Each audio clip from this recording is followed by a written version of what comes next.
야곱이 부엘세바에서 떠나 하란으로 향하여 가더니 한 곳에 이르러는 해가 진지라.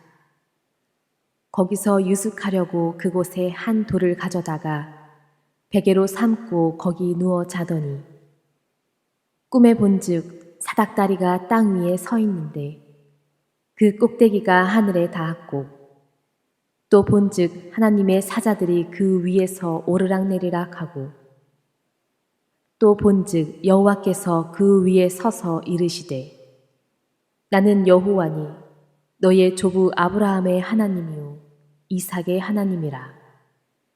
내가 누워있는 땅을 내가 너와 내 자손에게 주리니 내 자손이 땅에 티끌같이 되어 내가 서쪽과 동쪽과 북쪽과 남쪽으로 퍼져나갈지며 땅의 모든 족속이 너와 내 자손으로 말미암아 복을 받으리라. 내가 너와 함께 있어 내가 어디로 가든지 너를 지키며 너를 이끌어 이 땅으로 돌아오게 할지라. 내가 내게 허락한 것을 다 이루기까지 너를 떠나지 아니하리라 하신지라. 야곱이 잠이 깨어 이르되 여호와께서 과연 여기 계시거늘 내가 알지 못하였도다. 이에 두려워하여 이르되 두렵도다 이곳이여 이것은 다름 아닌 하나님의 집이요 이는 하늘의 문이로다 하고 야곱이 아침에 일찍이 일어나 베개로 삼았던 돌을 가져다가 기둥으로 세우고 그 위에 기름을 붓고 그곳 이름을 베델이라 하였더라. 이 성의 옛 이름은 루스더라.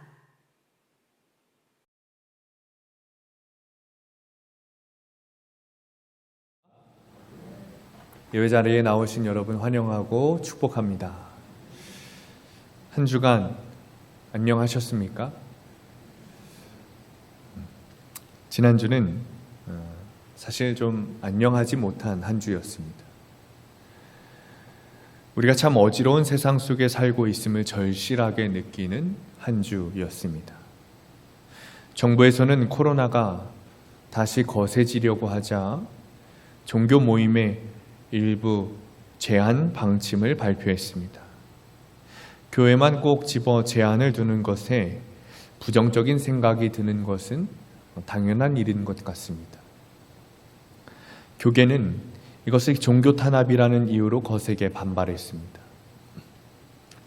한편으로는 사회적 책임에 더 솔선수범해야 되고 더 희생해야 하는 그 일이 교회의 본분이기 때문에 여러 가지 생각이 교차해서 들었습니다. 그런 중에 이름만 대면 알 수 있는 유력한 정치인은 자신의 허물을 덮으려 스스로 목숨을 끊는 사건도 일어났습니다. 한 주간 보고 듣고 모든 것이 갈등과 반목이었고 대립이었습니다. 이런 어지러운 세상에 살고 있는 사람들은 삶에 대한 회의감을 드러내기도 했고 두려워하며 공포에 시달리는 모습도 보았습니다. 그들은 여러 가지 이유와 가짜 뉴스를 가지고 이제 다 망했다라고 말합니다. 또 이런 부정적인 생각들을 메신저로, 문자로, 전화로 다른 사람에게 보내며 공포심을 심어주고 있습니다. 그곳에서 도저히 하나님을 찾을 수 없었습니다. 이런 와중에 기도하며 주시는 아픈 마음은 그리스도인들 속에서도 하나님을 찾아볼 수 없다는 것입니다. 요즘을 살고 있는 그리스도인들에게 역시 하나님을 찾아볼 수 없을 뿐더러 세상에 공포를 일으키고 부정적인 생각을 하게 하며 가짜 뉴스를 만드는 근원지가 그리스도인이라는 사실이 너무나도 마음이 아팠습니다. 오히려 그들의 말을 듣다 보면 주님은 계시지 않고 또 주님이 계시더라도 더 이상 일을 하실 수 없을 것 같은 마음이 듭니다. 이런 마음이 지난주에 나누었던 길가밭, 돌짝밭, 가시떨기밭 같은 마음이 아닌가 생각이 들었습니다. 아무리 하나님의 말씀이 들려진다고 할지라도 믿음이 자라지 못하는 밭인 것이죠. 그런 와중에 한 가지 희망을 보았습니다. 지금 세대를 대표하는 부정적인 모습을 가진 그리스도인의 모습도 보게 되지만 찬란하고 영광스러운 믿음을 가졌던 믿음의 선배들을 돌아볼 수 있는 계기가 되었습니다.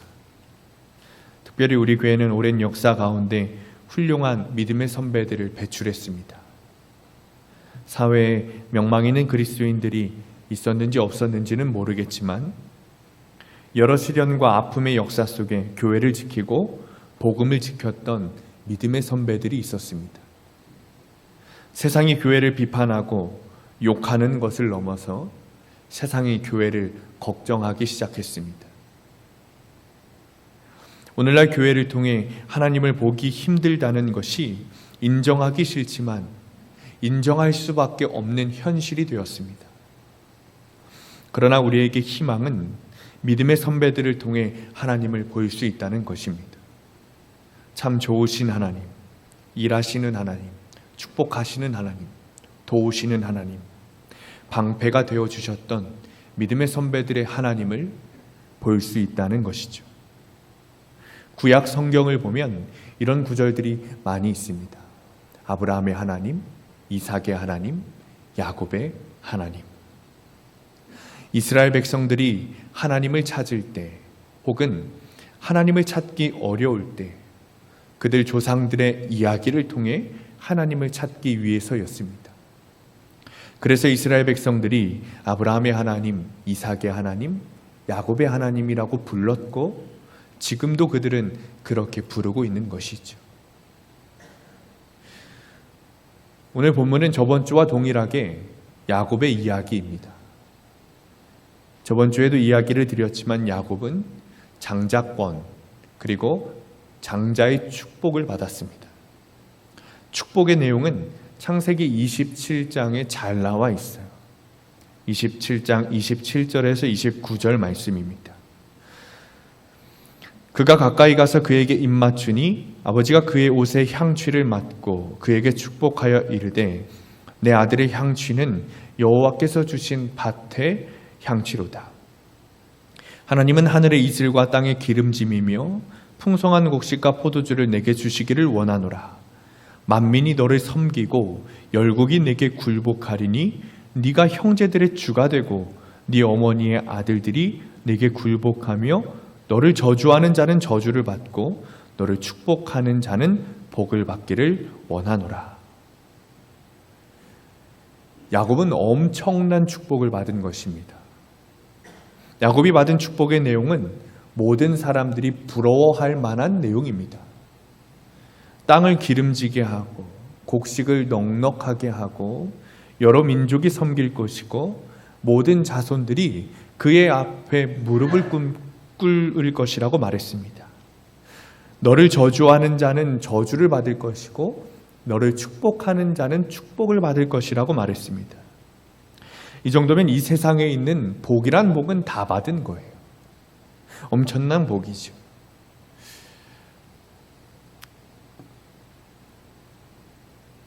저희 아이가 어린이집에 다니기 시작했습니다. 한 2달 정도 되었어요. 아이가 어린이집에 가기 전에 꼭 하는 일이 하나 있습니다. 그게 뭐냐면 기도예요. 어린이집에 가려면 기도를 해야 가는 걸로 우리 아이가 알고 있어요. 물론 기도는 제가 합니다. 그런데 기도를 해야 어린이집에 갈 수 있으니까 시간이 되면 제 옷을 붙잡고 두 손을 이렇게 모으고 저보고 빨리 기도하라는 거예요. 그러면 저는 아이에게 축복하며 기도를 해줍니다. 몸도 마음도 건강하게 자라게 하시고 지혜도 주시고 예수님을 닮게 하소서. 그리고 마지막으로 꼭 하는 기도가 한 가지 있습니다. 어린이집을 마치고 집으로 돌아와서 땡깡 부리지 않고 엄마 아빠 힘들게 하지 않고 엄마 아빠하고 사이좋게 지내게 해주세요. 예수님의 이름으로 기도합니다. 아멘. 다른 기도는 안 해도 이 마지막 기도는 꼭 합니다. 이유는 다 아시겠죠? 그런데 제가 퇴근해서 집으로 들어갈 때면 아파트 복도에서부터 저희 아이의 울음소리와 엄마와 싸우는 소리를 들으면서 들어갑니다. 이상하게 그 기도는 왜 응답이 안 되는지 모르겠어요. 기도 응답에 관한 아주 유명한 예화가 하나 있습니다. 목회를 열심히 하시는 목사님이 계셨어요. 근데 아무리 목회를 열심히 하고 기도를 열심히 해도 교회가 부흥이 안 되는 거예요. 목사님이 생각하기에 교회가 부흥되는 것은 하나님의 뜻이니 뭐 어쩔 수 없지만 이 사례비를 받지 못해 가장 노릇을 못하는 것이 답답하더라는 것이죠. 입에 풀칠도 못하는 사모님과 자녀들을 보면 너무 미안한 마음이 들었다는 거예요. 그래서 목사님께서 결심을 했습니다. 그동안 이 목사님의 첫 번째 기도 제목은 교회 부흥이었어요. 그런데 이 첫 번째 기도 제목을 바꾸신 거예요. 그게 뭐냐면 로또 당첨이었어요. 일부에서는 이 이야기를 할 때 막 크게 웃으셨는데 그 후로 목사님께서는 항상 하나님 로또 번호 좀 알려주세요. 제가 로또 좀 당첨되게 해주세요. 로또 당첨되면 교회도 짓고 어려운 사람도 돕겠습니다. 또 우리 아들, 딸, 불쌍한 아내도 맛있는 거 좀 사 먹이게 로또 번호 좀 당첨되게 해주세요. 그렇게 기도를 하신 거예요. 한 달, 두 달, 또 1년, 2년. 그렇게 지났지만 목사님의 기도는 전혀 응답되지 않았습니다. 어느 날 목사님이 하나님께 화가 나서 이렇게 기도했어요.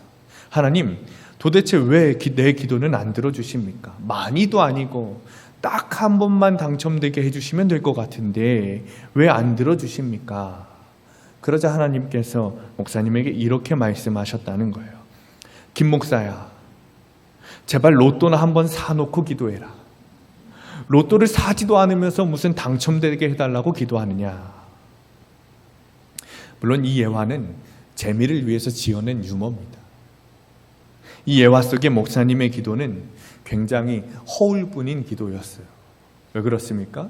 응답되지 않은 기도였거든요. 그런데 오늘 본문을 보면 야곱이 받은 축복 기도 역시 허울뿐인 축복 기도로 보입니다. 야곱은 아버지 이삭으로부터 엄청난 축복을 받았어요. 더 이상 받을 축복이 없을 정도였습니다. 형 에서는 야곱이 자신이 받을 축복을 가로챈 것을 알고 아버지 이삭에게 자신에게도 축복 기도를 해달라고 했습니다. 하지만 이삭은 에서에게 이렇게 말합니다. 27장 37절에 이삭이 에서에게 대답하여 이르되 내가 그를 너의 주로 세우고 그의 모든 형제를 내가 그에게 종으로 주었으며 곡식과 포도주를 그에게 주었으니 내 아들아 내가 내게 무엇을 알 수 있으랴. 이 말이 무슨 말이냐면 아버지 이삭이 야곱에게 모든 축복을 해주는 바람에 형 에서에게는 더 이상 할 축복이 없다는 이야기예요. 반대로 이야기하면 그만큼 야곱은 더 없는 축복을 받은 것입니다. 그런데 오늘 본문을 보면 이 야곱이 받은 축복이 허울 없는 축복으로 보입니다. 왜냐하면 응답된 것이 하나도 없기 때문이에요. 야곱의 상황을 보시기 바랍니다. 형 에서를 기만하고 우여곡절 끝에 장자권을 얻었어요. 그리고 아버지 이삭에게 모든 축복을 받았습니다. 그러나 기대와 달리 야곱은 하란에 사는 삼촌 라반을 찾아 도망치고 있습니다. 분노한 형에게 해코지를 당하지는 않을까 걱정했던 것이죠. 두려움에 떨고 있기 때문이에요. 야곱의 인생이 하루아침에 도망자 인생으로 변해버렸습니다. 평생 부모님 밑에서 걱정 없이 살던 야곱이었어요. 자신의 꾀로 장자권도 빼앗고 더 없는 축복도 받았습니다. 그러나 이제는 살아생전 한 번도 얼굴을 본 적 없는 외삼촌 라반에게 자신의 생명을 걸어야 하는 상황이 온 것입니다. 야곱은 결국 도망자 신세가 되었어요. 도대체 왜 이런 일이 일어난 것입니까? 하나님께서 계획하셔서 그렇습니까? 물론 하나님의 계획과 섭리 가운데 있지요. 그런데 야곱이 아버지 이삭에게 받았던 축복 역시 하나님께서 주신 축복이었어요. 하나님께서 야곱의 가문, 그러니까 아브라함과 이삭에게 주신 언약의 축복이 야곱이 받은 축복입니다. 그런데 야곱의 삶은 지금 그 축복의 정반대로 흘러가고 있는 것이죠. 재물과 먹을 것이 없고 온 민족이 너를 섬기리라던 그 축복은 자신이 형 에서에게 무릎 꿇게 되는 저주로 변하고 말았습니다. 야곱이 살던 브엘세바에서 삼촌이 살던 하란까지는 900km가 넘는 거리였어요. 한 달을 넘게 걸어서 가야 하는 거리입니다. 먹을 것 없이 굶주리며 하란으로 걸어가고 있습니다. 죽음의 고비를 몇 번이고 넘어야 하는 거리예요. 편히 누울 곳도 없습니다. 본문 11절을 보면 돌을 가져다가 거리에 누워 잠을 청합니다. 그 당시 나그네들은 여행 중에 어느 한 동네에 거하게 되면 그 동네의 장막에 찾아가 잠을 청하는 것이 풍습이었어요. 그 장막의 집 주인 역시 나그네를 맞이하여 잘 대접하는 것이 그 당시 풍습이었습니다. 그러나 야곱은 그렇게 하지 않았어요. 그렇게 하지 못한 거예요. 왜 그렇습니까? 도망자의 심리가 적용이 된 거예요. 결국 야곱은 딱딱한 돌베개를 의지하며 노숙을 합니다. 굉장히 추웠겠죠. 위험한 동물들이 우글거리는 곳입니다. 창세기에 보면 야곱은 조용한 사람이라고 말하고 있어요. 주로 장막에 머물렀다고 말합니다. 어머니의 사랑을 받으며 주로 집안에 머물러 있었던 것이죠. 그런 야곱이 어머니를 떠나 도망자가 되어 처음으로 어머니 없는 광야에서 노숙하며 잠을 청하는 상황이에요. 지금 우리의 삶과 너무나도 비슷하지 않습니까? 우리는 주님의 축복을 받은 사람입니다. 아브라함과 약속하셨던 그 언약이 똑같이 우리에게 주어졌어요. 야곱이 받은 축복도 동일하게 우리에게 주어졌습니다. 그런데 우리의 삶이 어떻습니까? 재물이 풍족합니까? 먹을 것이 넘칩니까? 사람들이 무릎 꿇고 나를 섬기고 있습니까? 오히려 우리는 죽음의 두려움 가운데 살고 있어요. 너무나도 피부로 와닿는 세상입니다. 코로나19 환자를 치료하는 의료진의 인터뷰를 본 적이 있습니다. 코로나19의 무서운 점이라면서 인터뷰를 했더라고요. 코로나19에 전염이 되면 첫 일주일은 고열에 시달린다고 합니다. 그리고 폐렴으로 진행된다고 해요. 그런데 무서운 것은 보통 폐렴은 기침과 가래를 동반하면서 숨을 쉬기 어려운 증상이 나타난다고 합니다. 그런데 이 코로나19로 온 폐렴은 증상이 나타나지 않다가 폐가 망가져서 산소를 공급할 수 없게 되고 결국 산소가 부족해서 나도 모르게 죽게 된다는 것이죠. 코로나 확진자가 나타났다는 문자를 볼 때마다 두려움에 사로잡힙니다. 그리스도인은 아브라함의 자손으로 야곱이 받은 축복을 동일하게 약속받은 사람들이에요. 하지만 지금 우리의 모습은 축복받은 사람들의 모습이 아니에요. 정반대의 삶이죠. 야곱은 분명히 하나님의 축복을 받았습니다. 아버지 이삭으로부터 축복 기도를 받았지만 그것은 엄연히 하나님과의 언약으로부터 오는 축복이었어요. 그러나 야곱은 그 축복의 정반대 상황에 처하고 있는 것입니다. 하나님께서 보호해 주실 것 같았던 야곱은 그저 어떻게든 제 힘으로 생존해야만 하는 현실에 떨어지고 만 거예요. 도대체 야곱이 왜 이런 두려운 상황에 처하게 된 것입니까?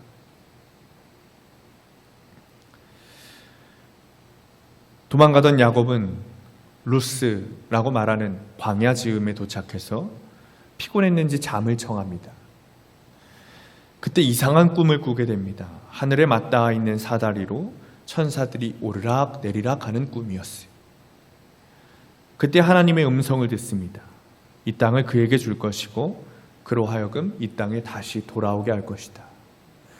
하나님의 일방적인 약속이에요. 자신의 조부 아브라함이 미지의 땅 가나안으로 떠나기 전에 주셨던 약속과 같은 내용입니다.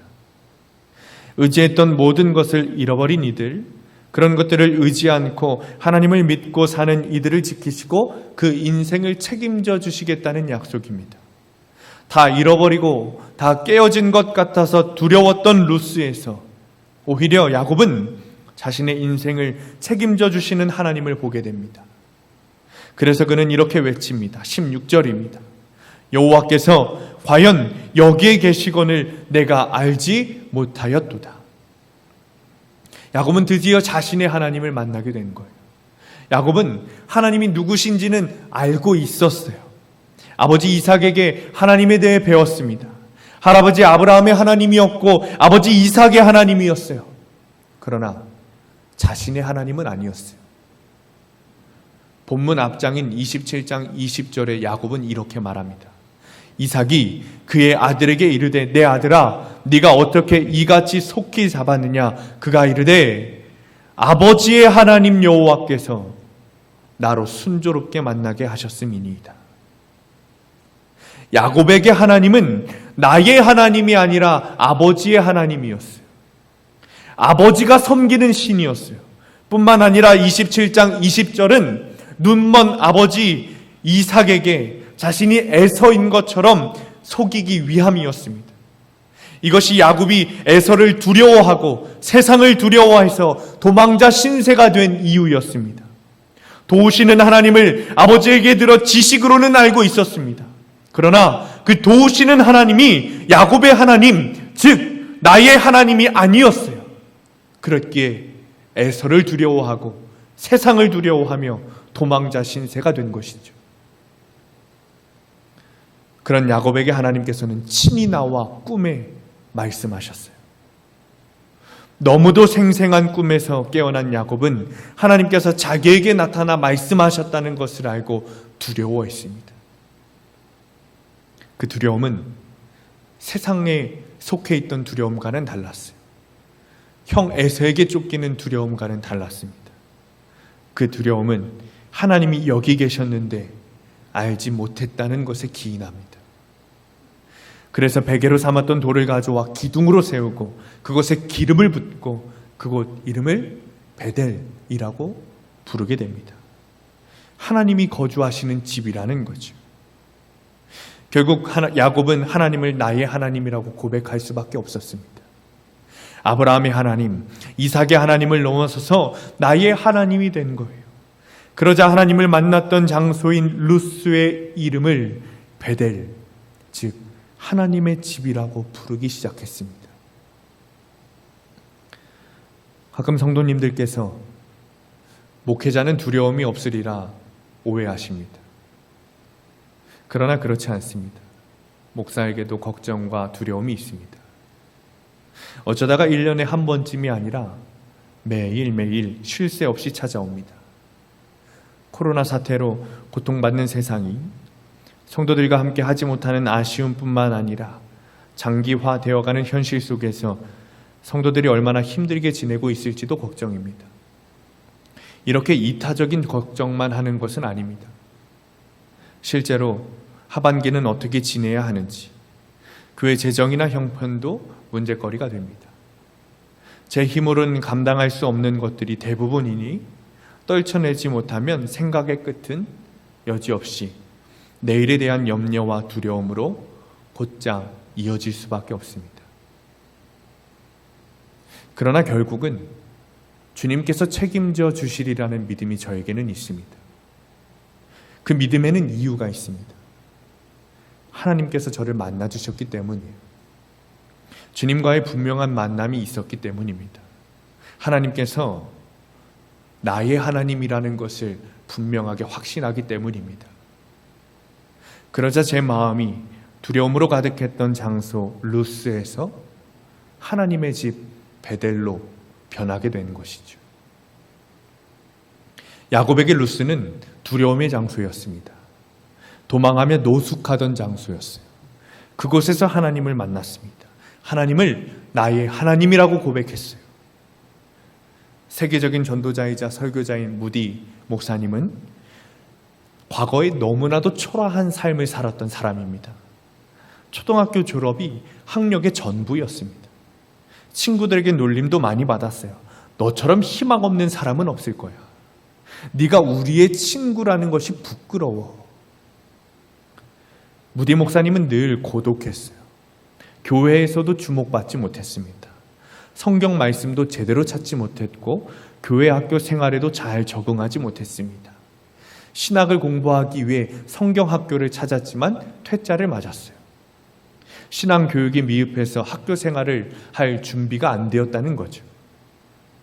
그에게 학교는 두려움의 장소였어요. 그에게 학교는 루스였습니다. 그런데 주님을 만나자 무디의 마음이 변했습니다. 무디는 자기의 삶을 부끄러워하거나 열등감에 사로잡히지 않았어요. 누가 흉보면 당당하게 자신의 삶을 시인했습니다. 오히려 더 학교와 학생들을 위한 사역을 감당했습니다. 이유가 있습니다. 하나님을 나의 하나님이라고 고백하기 시작한 거예요. 그러자 루스, 두려움의 장소였던 학교가 베델로 바뀌게 된 것이죠. 성경은 19절에서 이렇게 말합니다. 그곳 이름을 베델이라 하였더라. 이 성의 옛 이름은 루스더라. 그런데 오늘 본문을 연구하면서 아주 재밌는 사실을 하나 발견했습니다. 본문 19절에는 루스라는 장소가 야곱 이후에 베델이라고 불린 것처럼 나와 있습니다. 그러나 루스는 여러 세기가 지나서 이스라엘 백성들이 가나안을 정복할 때까지 계속해서 루스라고 불렸다는 사실이에요.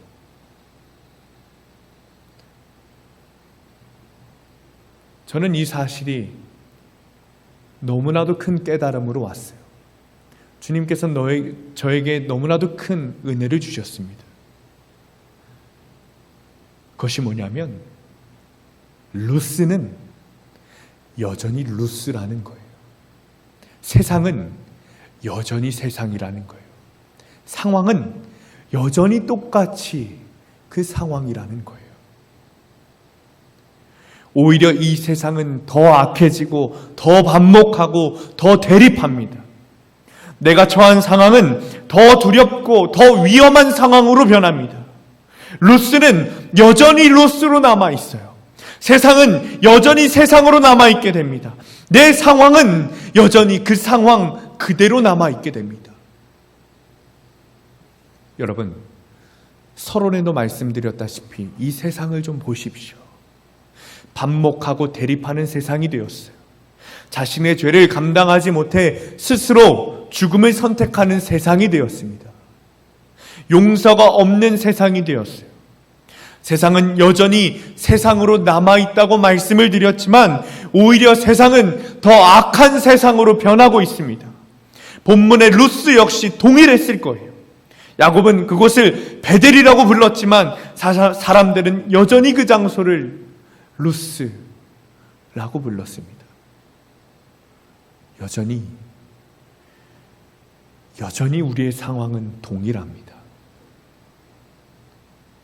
그러나 이 루스가 베델로 여겨지게 되는 방법이 한 가지 있어요. 하나님을 나의 하나님으로 모시는 거예요. 야곱은 하나님에 대해서 너무 잘 알고 있는 사람이었습니다. 그의 할아버지의 하나님이었고 아버지의 하나님이었어요. 아버지에게 너무나도 많이 들었어요. 그러나 자신의 하나님은 아니었어요. 그러니 그의 삶이 아브라함과 이삭과 동일할 수 없었습니다. 하나님과 동행했던 아브라함과 이삭과는 달리 야곱은 하나님과 동행할 수 없었어요. 그러니 그의 삶은 여전히 루스 가운데 있었던 거예요. 세상 가운데 있었던 거예요. 두려운 상황 가운데 여전히 있었던 겁니다. 아브라함과 이삭이 살던 세상이 야곱과 다른 세상이 아닙니다. 오히려 아브라함과 이삭이 맞이했던 세상은 더 험난하고 위험하고 위기에 처해 있던 상황이었어요. 아브라함은 여러 번 죽을 뻔한 위기를 넘겼습니다. 소돔과 고모라를 눈으로 보았어요. 이삭은 자신의 아버지에게 죽임을 당할 뻔한 사람입니다. 그러나 아브라함과 이삭은 세상을 세상으로 여기지 않았어요. 루스를 루스로 여기지 않았습니다. 왜 그렇습니까? 그들은 하나님을 나의 하나님이라고 고백하고 그 하나님과 동행하는 삶을 살았기 때문이죠. 그러나 야곱은 달랐어요. 하나님이 나의 하나님이 아니었어요. 오직 내 할아버지의 하나님이었어요. 오직 내 아버지의 하나님이었어요. 아버지와 하나님이 믿는 신이었습니다. 그렇게 두려운 세상 속에 계속해서 살아갔던 것이죠. 그때 하나님께서 야곱을 만나 주신 거예요. 15절에 이렇게 말씀하십니다. 내가 내게 허락한 것을 다 이루기까지 너를 떠나지 아니하리라. 하나님께서 야곱을 만나 주신 거예요. 그러자 야곱이 하나님을 이제는 더 이상 할아버지의 하나님, 아버지의 하나님이 아니라 나의 하나님으로 모시기 시작했습니다. 하나님께서 야곱의 주님이 되어주셨어요. 야곱은 하나님을 나의 주님으로 모시기 시작했습니다. 그러자 엄청난 변화가 일어났어요. 그것이 무엇입니까? 야곱이 루스를 루스로 여기는 것이 아니라 베델로 여기기 시작했어요. 세상을 세상으로 여긴 것이 아니라 하나님의 집으로 여기기 시작했어요. 야곱의 두려웠던 마음을 그 마음이 아니라 예배하는 처소로 여기기 시작했습니다. 사랑하는 성도님들, 서론에 우리 교회의 희망과 장점을 말씀드렸어요. 믿음의 선배들을 볼 수 있다는 장점입니다. 그러나 한편으로는 그것이 단점이 될 수도 있다고 생각합니다. 하나님이 나의 하나님이 아니라 할아버지의 하나님, 아버지의 하나님으로만 남아있을 수 있겠다 싶어서 그렇습니다. 사랑하는 성도님들, 우리도 어려운 세상 가운데 살고 있습니다. 맞습니다. 한편으로 우리가 생각해 봐야 할 것은 우리의 믿음의 선배들의 삶이에요.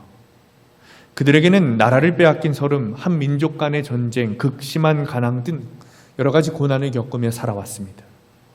그러나 우리가 눈으로 보고 있고 역사가 알려주듯이 믿음의 선배들은 이 복음을 지켰어요. 믿음을 지켰습니다. 교회를 지켰습니다. 그럴 수 있었던 이유가 무엇입니까? 그들에게는 하나님이 나의 하나님이었어요. 다른 사람의 하나님이 아니라 나의 하나님, 나의 주님이었습니다. 그랬기에 우리 믿음의 선배들은 그 세상을 세상으로 여기지 않고 하나님의 집으로 여기며 살아온 것입니다.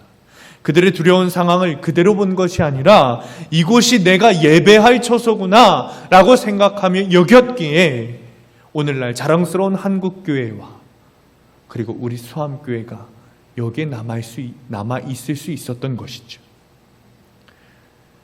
사랑하는 성도님들, 루스를 여전히 루스라고 여기며 살고 세상을 여전히 세상으로 여기며 살고 그러면 우리는 죽을 때까지 두려움에 그 위기에 넘어지며 살아야 합니다. 많은 사람들이 이 사실에 넘어지고 실망할 것입니다. 그러나 그러지 않아도 됩니다. 주님을 만나면 하나님을 나의 하나님으로 모시면 달라집니다. 그렇게 우리는 루스를 베델로 바라볼 수 있습니다. 세상을 하나님의 집으로 여기며 살 수 있어요. 나 자신을 예배하는 처소로 여기며 살 수 있습니다. 하나님께서 이제는 더 이상 내 할아버지의 하나님, 내 아버지의 하나님이 아니라 나의 하나님이 되어야 합니다. 우리 믿음의 선배들과 동행했던 하나님이 아니라 나와 동행하는 하나님이 되어야 합니다. 하나님께서 나의 왕, 나의 주님이 되어야 합니다. 그때 우리는 루스를 베델로 여기며 살 수 있는 거예요. 세상을 하나님의 집으로 확신하며 살 수 있는 것입니다.